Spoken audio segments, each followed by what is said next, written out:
주님 배운 것 같습니다. 이렇게 인사하겠습니다.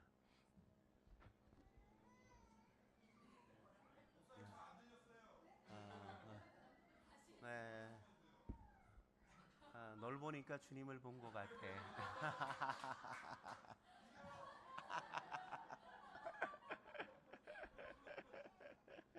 예, 오늘 몇몇 분들이 외출을 하셔서 같이 함께 못하는데 여러분들이 함께 같이 기억해 주셨으면 좋겠습니다. 교회 프린트기가 고장이 나서 제가 설교문을 프린트를 못했어요. 그래서 어쩔 수 없이 노트북을 함께 들고 나와서 용서해 주시기 바라고요. 오늘 하나님께서 우리에게 주시는 말씀 창세기 12장 10절부터 12절 13절까지 보고 창세기 12장 앞에 나와 있습니다. 창세기 12장 10절부터 13절까지 말씀 보고 그 다음에 17절부터 19절까지의 말씀 함께 교독하도록 하겠습니다. 저랑 한 절씩 교독하죠. 그 땅에 기근이 들었으므로 아브라함이 애굽에 거류하려고 그리로 내려갔으니 이는 그 땅에 기근이 심하였음이라.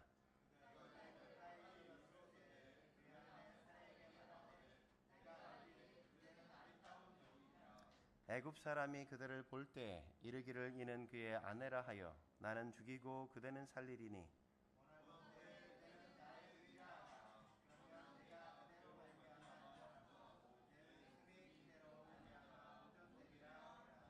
예, 17절 말씀 17절에서 19절은 합독하겠습니다. 여호와께서 아브라함의 아내 사라의 일로 바로와 그 집에 큰 재앙을 내리신지라.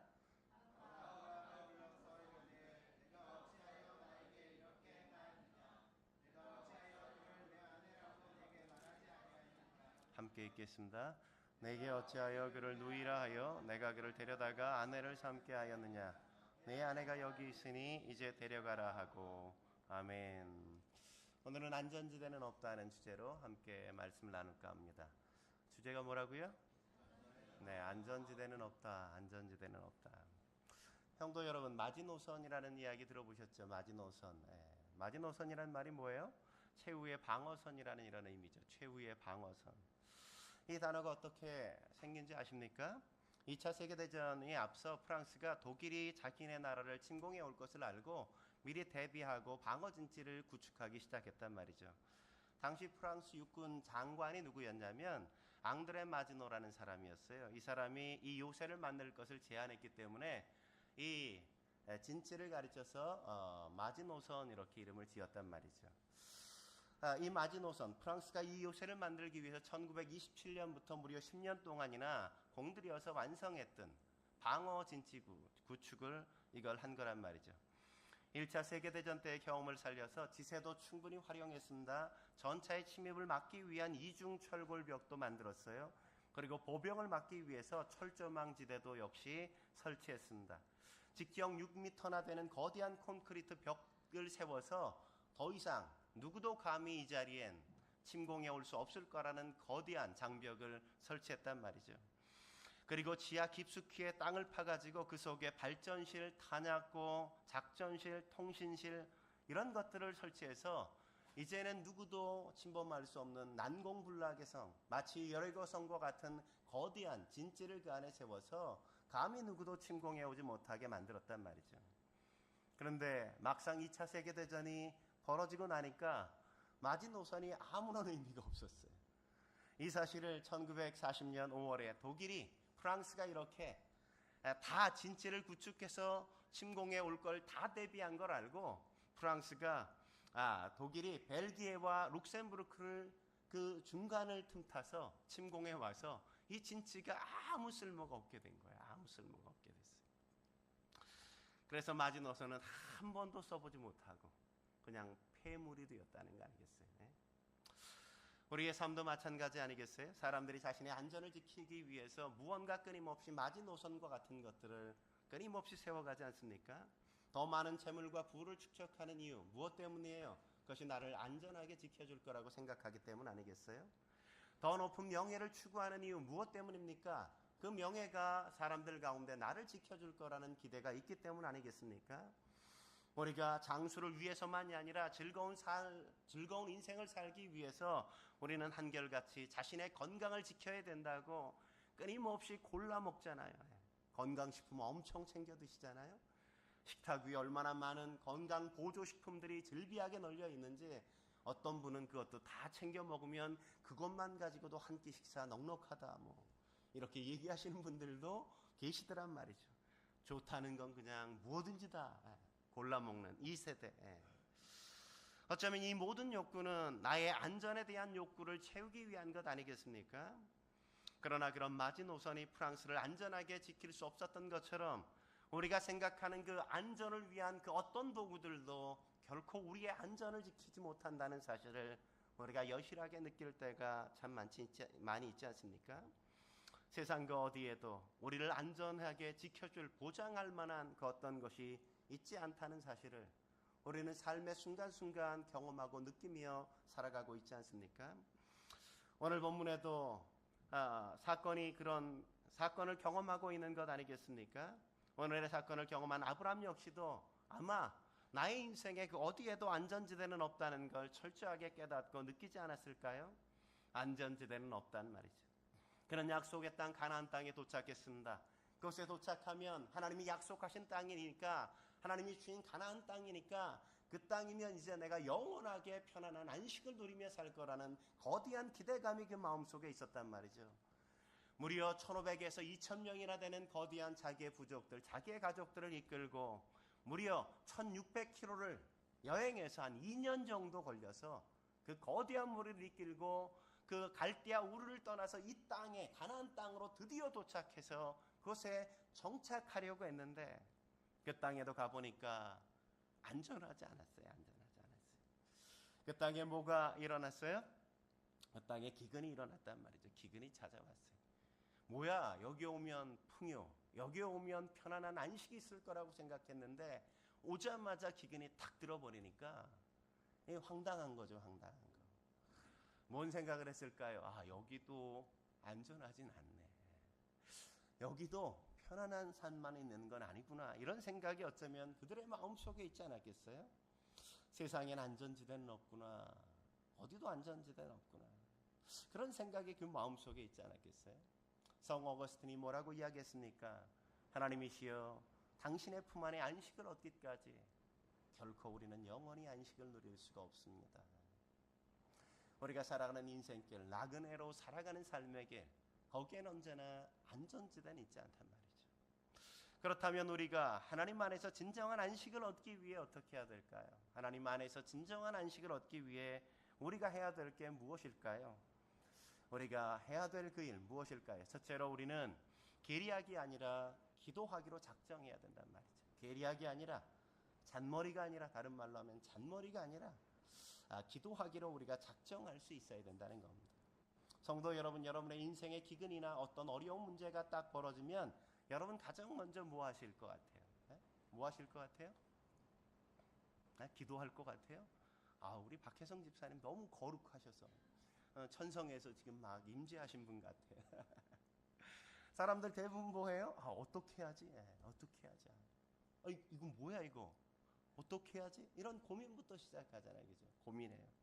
고민하다가 어떻게 합니까? 다른 사람도 똑같은 환경에 처한 사람들이 다른 사람은 어떻게 하나 이렇게 주변을 두리번 거리면서 다른 사람이 어떻게 반응하는지를 우리가 살펴보지 않습니까?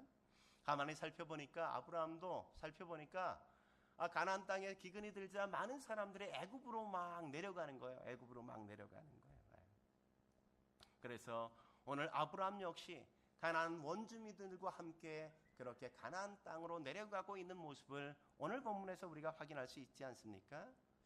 문제가 뭐예요? 문제가 위기가 찾아오면 그 시간 가장 필요한 건 먼저 우리가 해야 될 건 하나님 앞에 기도해야 되는데 오늘 기도하지 않는다는 것, 하나님 앞에 예배하고 하나님 앞에 나가야 되는데 하나님을 찾지 않는다는 게 가장 큰 문제가 아니겠습니까? 하나님 앞에 나가서 하나님, 이 기근은 무슨 의미입니까? 하나님이 여기에 약속의 땅 가나안 땅에 들어오게 하셨는데, 그래서 여기에 왔는데 이 기근을 허락하신 이유는 무슨 의미인가요? 주님 앞에 그렇게 먼저 물어봐야 되는 게 정상적인 우리의 삶의 반응이어야 되지 않습니까? 근데 아브라함의 문제는 뭐였어요? 하나님 앞에 기도하지 않았단 말이죠. 하나님 앞에 묻지 않고 내가 스스로 혼자 결정하고 그의 삶을 행동하기 시작했다는 게 문제죠. 감히 하나님께서 약속하신 그 땅을 떠나가면서도 하나님 앞에 묻지 않고 그냥 떠나갔어요. 하나님께 그 어떤 기도도 하지 않고 그냥 떠나갔단 말이죠. 그래서 이사야서 30장 2절에 뭐라고 말씀하세요? 같이 이사야서 30장 2절 같이 한번 읽어볼까요? 시작. 그들이 바로의 세력 안에서 스스로 강하게 하며 애굽의 그늘에 피하려 하여 애굽으로 내려가시되 나의 입에 묻지 아니하였도다. 그들이 뭐 했습니까? 스스로 강하게 하려 하여. 하나님께서 나를 강하게 하신다는 사실을 잃어버렸어요. 하나님이 나를 지켜주실 때 내가 강할 수 있다는 사실을 잃어버리고 이제 내가 안주하기 시작하는 겁니다. 내가 스스로 나를 강하게 만들 수 있고 내가 스스로 나를 지킬 수 있다는 거대한 생각들, 다시 한번 내 머릿속을 강타하면서 자기가 스스로 자기의 인생을 책임지려고 하는 그의 거대한 모험을 또 시작하는 것 아니겠어요? 그래서 애굽으로 내려가면서도 뭐라고요? 나의 입에 묻지 아니하였다. 나의 입이 뭐예요? 하나님의 입에 묻지 않았단 말이죠. 하나님 앞에 묻지 않고 스스로 그냥 결정하고 행동하기 시작했다는 것 아니겠습니까? 아브라함이 기도하지 않고 결정하자 악순환이 지속되는 걸 오늘 본문에 만나지 않습니까? 아브라함이 애굽에서 내려가면서 그 마음에 걸린 게 뭐였어요? 마음속에 걸린 게 아내가 너무 이쁘다는 거. 아내가 너무 이쁘다. 마음속에 탁 애굽에 내려가는데 아내가 너무 이쁘다는 게 마음에 걸려요. 오늘 본문에 뭐라 그래요? 아리따운지라. 발음이 잘 안 되네, 발음이.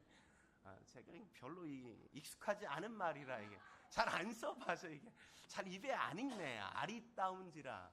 저를 따라서 아리따운지라. 네, 형제들만 한번 아리따운지라. 네, 아내를 바라보면서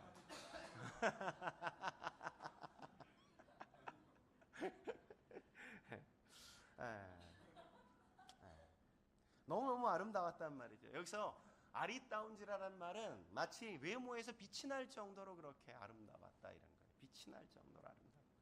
현란할 정도로 그냥 눈이 부셔서 볼 수 없을 정도로.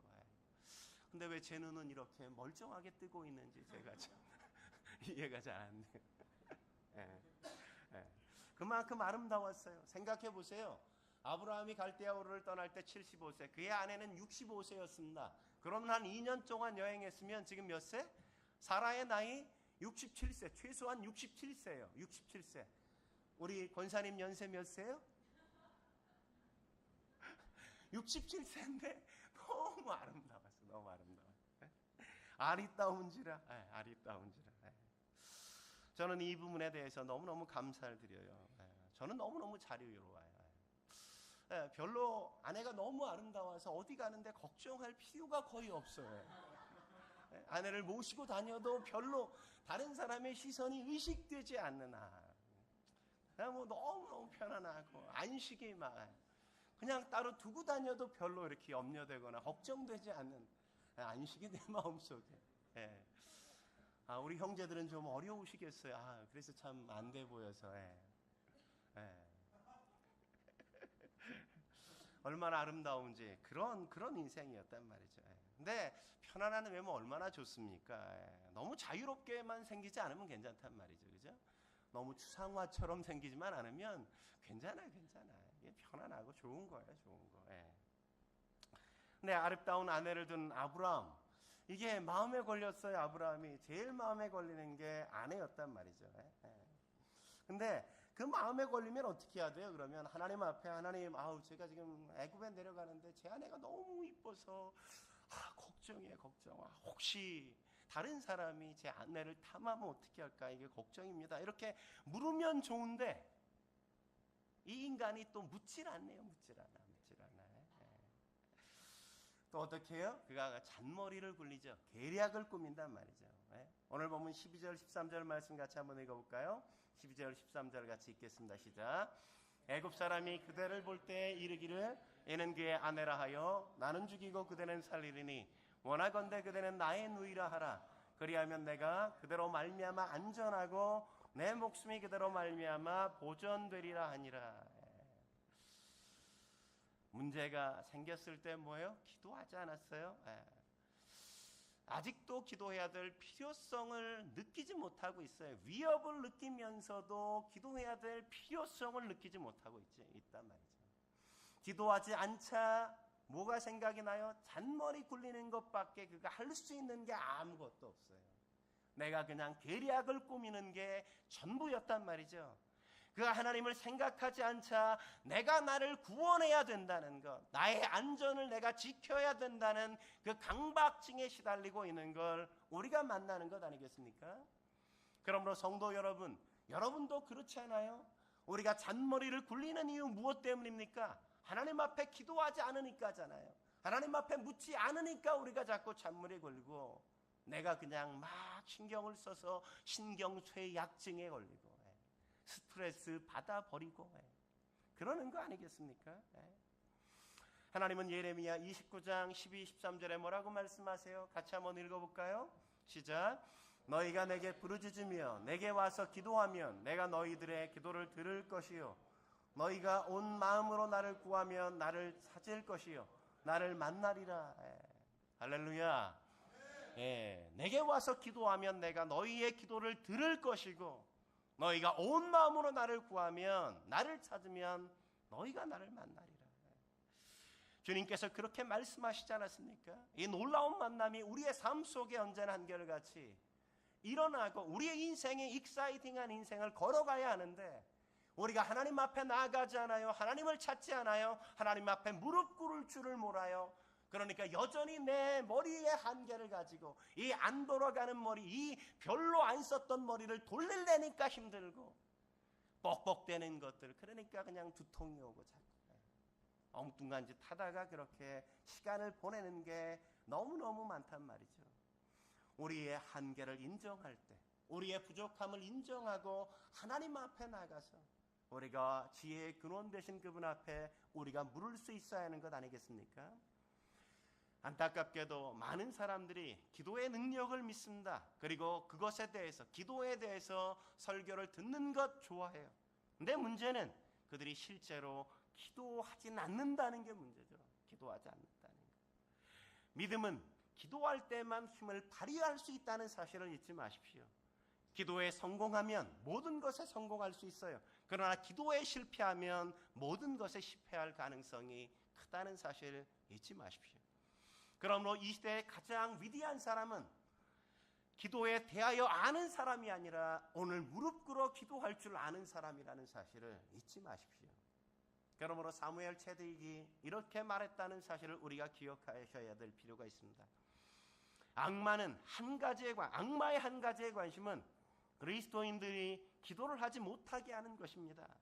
악마는 기도 없는 성경 공부, 기도 없는 봉사, 기도 없는 종교의 의식, 결코 두려워하지 않습니다. 악마는 우리의 수고를 비웃고 우리의 지혜를 조소하며 우리가 기도하지 않을 때 그들은 그렇게 한단 말이죠. 그러나 우리가 기도할 때 사단은, 악마는 떤다는 사실을 잊지 마십시오. 그러므로 사랑하는 성도 여러분, 기도보다 결코 앞서려고 하지 마세요. 어떤 문제가 일어났을 때 가장 먼저 우리가 해야 될 첫 번째 일, 그것은 기도하는 거예요. 어떻게 하지? 고민하는 게 아니라 주님 어떻게 할까요? 이것은 무슨 사인입니까? 이렇게 물을 수 있어야 된단 말이죠. 한 걸음 더 나아가서 우리가 하나님 안에서 안식을 누리기 위해 어떻게 해야 될까요? 두 번째, 우리는 사람이 아니라 하나님을 두려워할 수 있어야 돼요. 우리는 사람이 아니라 하나님을 두려워할 수 있어야 된단 말이죠.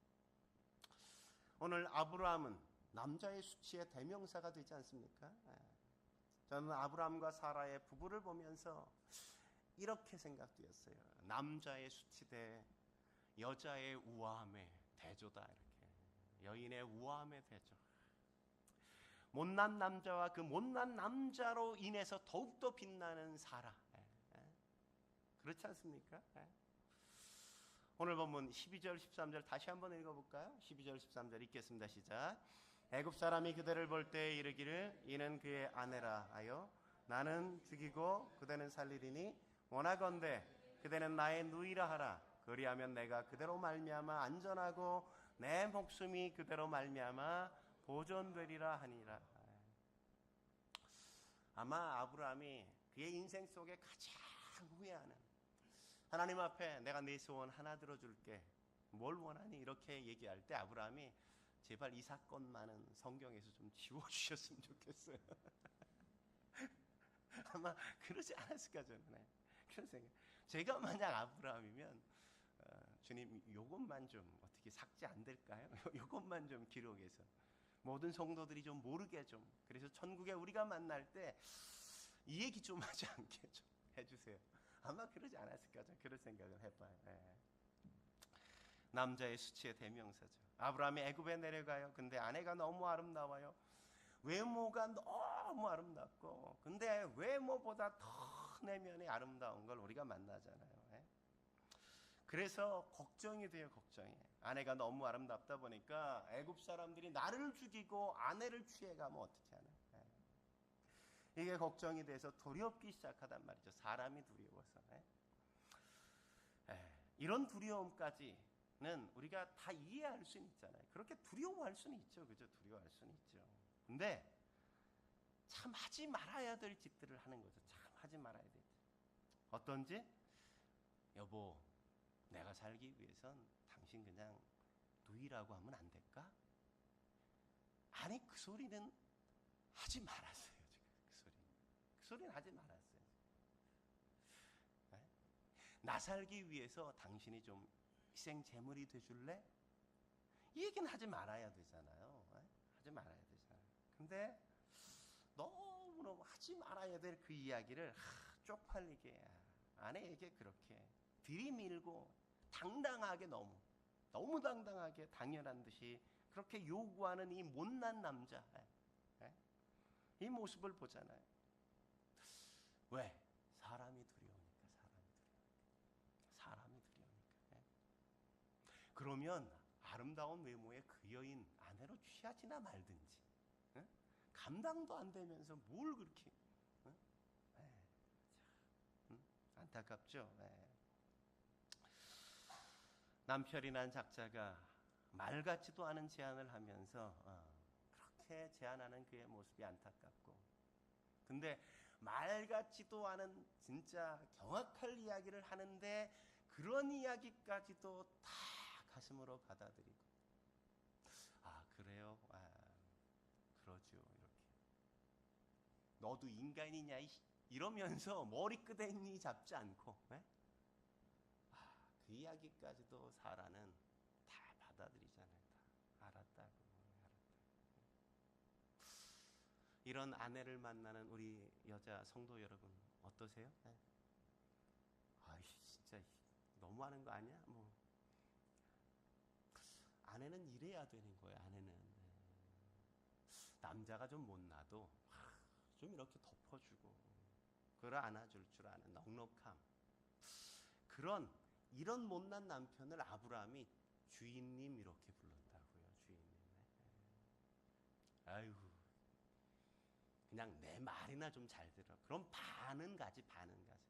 이렇게 잘난 척하거나 남편이 못났다고 지적하지 않았다는 사실도 우리는 자매들이 기억해야 될 필요가 있어요. 남자가 잘했다는 게 아니라, 잘했다는 게 아니야. 얼마나 못났어요. 근데 그럼에도 불구하고 그런 남편까지도 넉넉하게 품을 줄 아는 아내가 있는 가정, 그 가정의 평화는 그래서 지켜지잖아요. 그 가정의 안녕은 그래서 있잖아요. 그 가정의 안전은 그래서 만들어진다는 사실도 우리는 결코 놓치지 말아야만 됩니다. 그런데 어떻게 아브라함이 남자의 이 치명적인 수치를 당하게 된 이유가 어디에 있다고요? 사람을 의식하기 때문에, 하나님을 의식하지 않기 때문인 거죠.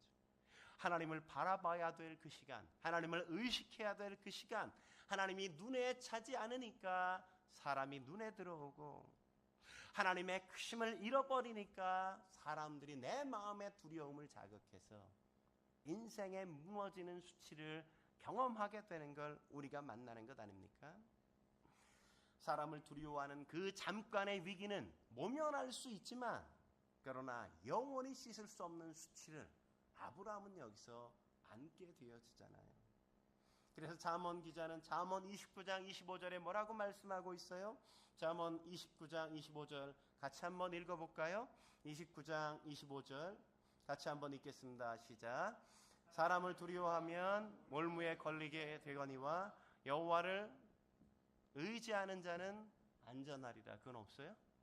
아, 그걸 잘랐군요. 우리 아들이. 네. 중요한 대목을 자르고. 사람을 두려워하면 올무에 걸리거니와. 이 소극적인 거, 그죠? 사람을 두려워하면 올무에 걸려요. 그러니까 무서워할 필요가 없다고. 사람은 무서워할 대상이 아니라고. 대상이. 누구를 의지해야 돼? 여호와를 의지하는 자가 안전하단 말이죠. 안전하다고. 마태복음 10장 29절에 뭐라고 말씀하십니까? 10장 29절 같이 한번 읽어볼까요? 10장 29절 시작. 몸은 죽여도 영혼을 능히 죽이지 못하는 자들을 두려워하지 말고 오직 몸과 영혼을 능히 지옥불에 멸하실 수 있는 이를 두려워하라. 사람이 아니라 하나님을 두려워해야 된다 이 말이죠. 한마디로 하면 그죠? 사람을 두려워하지 말고 하나님 앞에 내가 있음을 인정하고 그분 앞에 우리가 삶을 살아갈 수 있어야 한다는 거죠. 우리가 무엇을 보고 사느냐가 그래서 중요하단 말이죠. 내 눈앞에 있는 사람이 아니라 그 너머에 계신 하나님을 바라볼 수 있어야 우리가 인생을 당당하게 살아갈 수 있다는 것 아니겠어요? 다윗을 보십시오. 그가 골리앗과의 전투, 이스라엘 백성과 블레셋이 전투가 일어났습니다. 저 블레셋의 대장 한 명 장수가 하나 나와서 싸움을 돕는단 말이죠. 영주영지에 저런 등치에 한 3m 20, 3m 20 정도 되는 거대한 등치가 딱 나와서 야 나와봐. 이러니까 이스라엘 백성들이 군사들이 다 쫄았어요. 3m 20 거대한 장수였어요. 그 칼 한 자루 휘둘리면 목이 그냥 다 날아갈 것 같아. 군사들이 벌벌 떨고 누구도 앞에 나가지 못했어. 골리앗만 무서운 게 아니라 골리앗을 바라보면서 블레셋 모든 군대가 다 저 골리앗과 같다는 거대한 두려움이 그들의 마음을 사로잡았단 말이에요. 그러니까 움직일 수가 없어요. 누구도 당당하게 나설 수 없어요. 그런데 다윗 소년이었음에도 불구하고 그가 그 앞에 서서 그가 여호와의 군대를 모독하는 걸 바라보면서 그가 뭐라고 이야기합니까? 견딜 수 없어서 그렇지. 만군의 여호와의 이름으로 그가 나아가지 않아요. 그죠?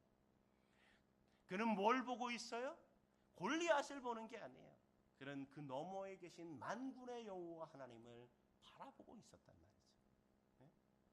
사람을 두려워하면 쪽팔리는 인생을 사는 거예요. 사람을 무서워하면 비참하게 살아가는 거예요. 비굴해질 수밖에 없어요. 근데 하나님 앞에 살아가면 비굴해지지 않는단 말이죠. 마지막 한 걸음 더 나아가서 우리가 하나님 앞에서 하나님 안에서 안식을 누리기 위해 어떻게 해야 될까요? 세 번째, 우리는 거짓이 아니라 정직하기로 선택해야 된단 말이죠. 거짓말이 아니라 정직하기로 선택해야 된단 말이죠. 사람들이 위기에 처하게 되면 본능적으로 자기를 보호하기 위해서 거짓말하기가 참 쉽단 말이죠. 그게 완전한 것이지 아니라 진실이 담긴 거짓이라면 더더욱 하긴 훨씬 더 수월하지 않겠습니까? 오늘 본문의 아브라함 보십시오. 어쩌면 그렇게 생각할지 모르겠어요. 사실 아내가 내 아내이긴 하지만 누이인 것도 사실이잖아요. 누이인 것도.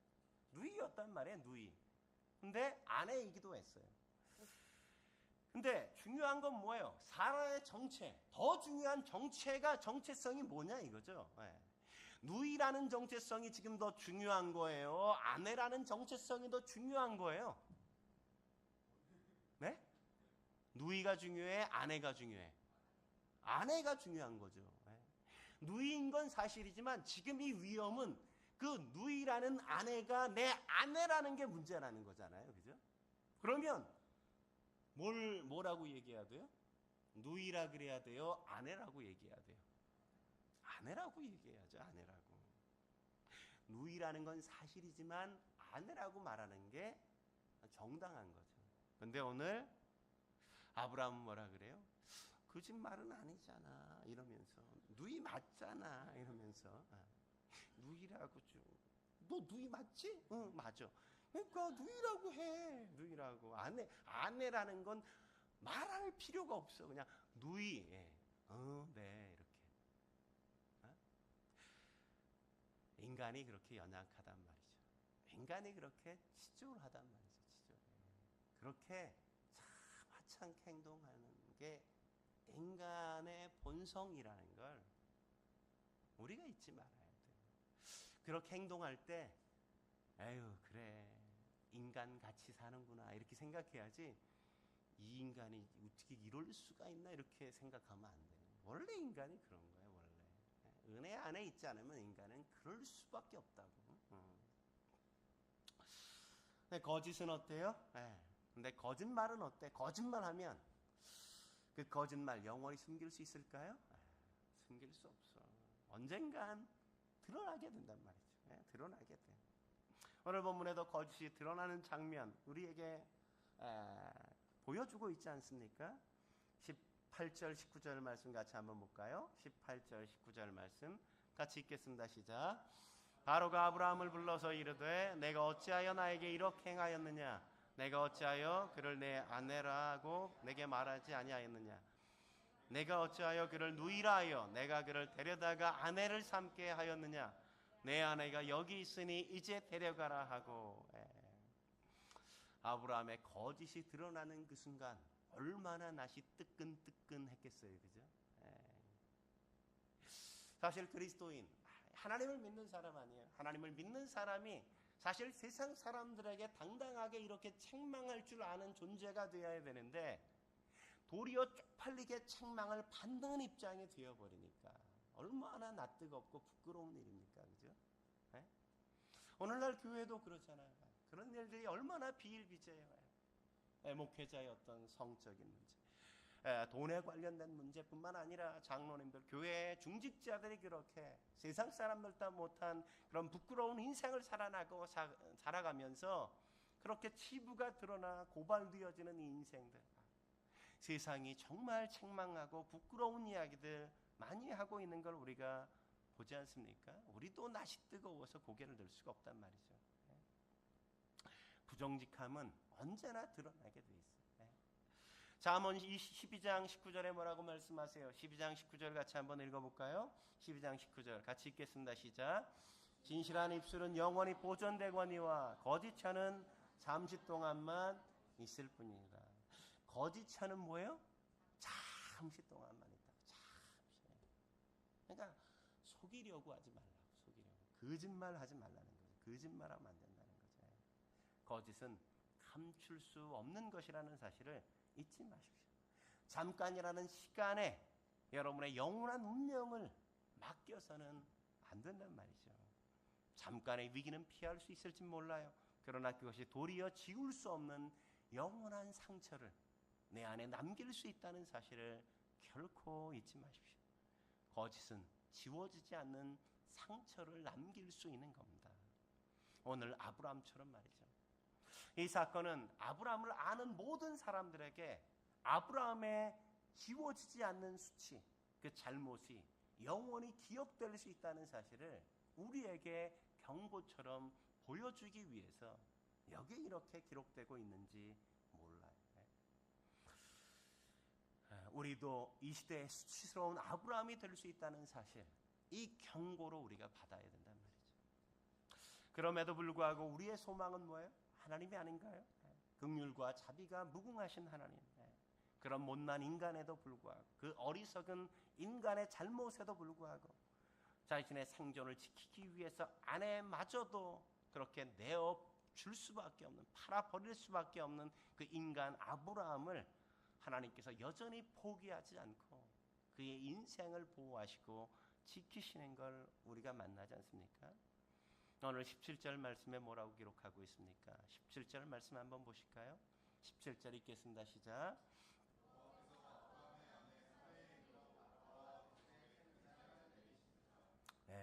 누가 간섭하세요? 하나님이.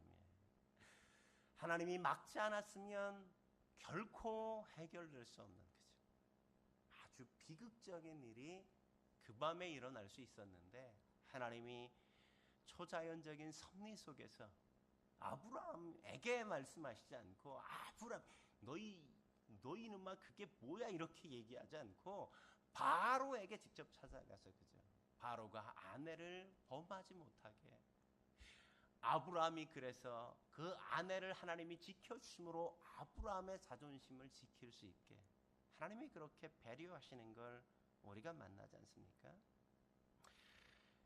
아브라함은 실수했는데 하나님이 그를 포기하잖아요. 아브라함은 그냥 거짓을 선택했는데 하나님은 그를 내려놓지 않습니다. 하나님은 우리가 잘못된 인생 결정을 내려도 그렇게 우리를 보호하시고 지키시고 한결같이 우리를 새롭게 하시기 위해서 우리의 인생에 간섭하실 때가 얼마나 많습니까? 그 은혜가 아니면 어찌 오늘 우리가 이 자리에 머물 수 있겠어요? 물론 거기엔 뼈아픈 대가의 지불도 있다는 사실을 우리가 잊지 말아야 돼요. 오늘 아브라함이 수치를 당한 것처럼 말이죠. 우리가 하나님은 이 수치조차도 수치로만 기억되어지지 않기를 원하신다는 사실도 우리는 기억할 필요가 있습니다. 오늘의 이 수치가 그를 부끄럽게 만들고 사람들에게 그의 치부를 드러낸 것으로만 작용하지 않기를 원하신단 말이죠. 하나님은 그것이 거짓의 유혹에서 그를 건질 뿐만 아니라 다시는 그 자리에서 서지 않도록 주님께서 경고하시는 아브라함을 향해서 경고하시는 그 메시지라는 것도 우리는 기억할 필요가 있습니다. 그러므로 우리가 거짓을 경계하고 어떤 삶의 자리에서도 정직하려고 애써야 된다는 사실을 잊지 마십시오. 저는 위기의 순간 정직이 반드시 위기로부터 구원해 줄 수 있다고 생각하지는 않습니다. 정직하면 하나님이 다 구원해 주신다, 다 낫게 하신다, 꼭 그런 것만은 아니에요. 어려움을 경험할 수 있다는 사실을 우리는 잊지 말아야 돼요. 그럼에도 불구하고 우리는 정직해야 된다는 거죠. 그런 예를 우리가 요셉에게서도 발견할 수 있잖아요. 사실 요셉 형들이 얼마나 시기했습니까? 그가 환상을 보고 꿈을 꾼 것을 형들에게 얘기한 것, 그 사실을 얘기한 거 그 잘못 아니잖아요. 잘못은 아니죠. 그죠? 꿈꾼 거 그 형들에게 얘기할 수 있는 거잖아요. 근데 그 일 때문에 어떻게 되어져요? 요셉을 시기한 형들이 그를 팔아버리고 그러니까 애굽에 내려가고 고난의 길을 걷고 있었단 말이죠. 그러나 그럼에도 불구하고 그 속에서도 여전히 요셉은 하나님 앞에 붙들려 하나님과 동행하는 인생을 사는 걸 우리는 보죠. 아버지 집에 있거나 보디발의 집에 있거나 아니면 왕의 감옥에 있거나 장소의 문제가 아니었어요. 내가 주님과 함께 있냐의 문제였죠. 주님과 함께. 환경으로 나의 인생이 어떠냐를 증명해 내려고 하지 않았어요. 내가 주님과 함께 있는 것으로 사람들 앞에 자기를 드러내기를 원했다는 걸 잊지 마셔야 돼요. 그러므로 우리는 한결같이 정직을 포기하지 않아야 돼요. 하나님의 사람됨은 정직으로 드러나기 때문에 그렇습니다. 우리는 아버지 집에 있을 수 있어요.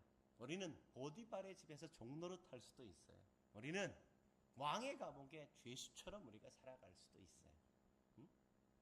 근데 그 환경은 우리가 안전하다 안전하지 않다를 보여주는 게 결코 아니라고요. 그 순간 하나님이 함께 하니까 그의 삶이 늘 형통한 걸 보여주잖아요. 성경에서. 그게 안전이라고. 안전. 주님이 그와 함께 하시니까 형통케 하셨더라. 저는 여러분이 그런 인생을 살기를 주의 이름으로 축원합니다. 다른 것 바라보지 마세요. 주님께서 나와 함께 하시기를. 아니 내가 주님 곁에 있으려고 애쓰는 발버둥, 애씀 그것이 여러분의 삶이 되어지길 기대합니다. 어려우면 엎드려야죠. 힘들면 무릎 꿇어야죠. 승질을 부린다고 해결되는 거 아니잖아요.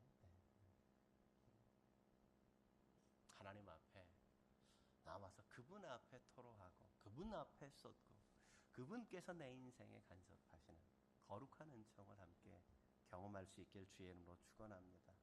함께 기도하시겠습니다.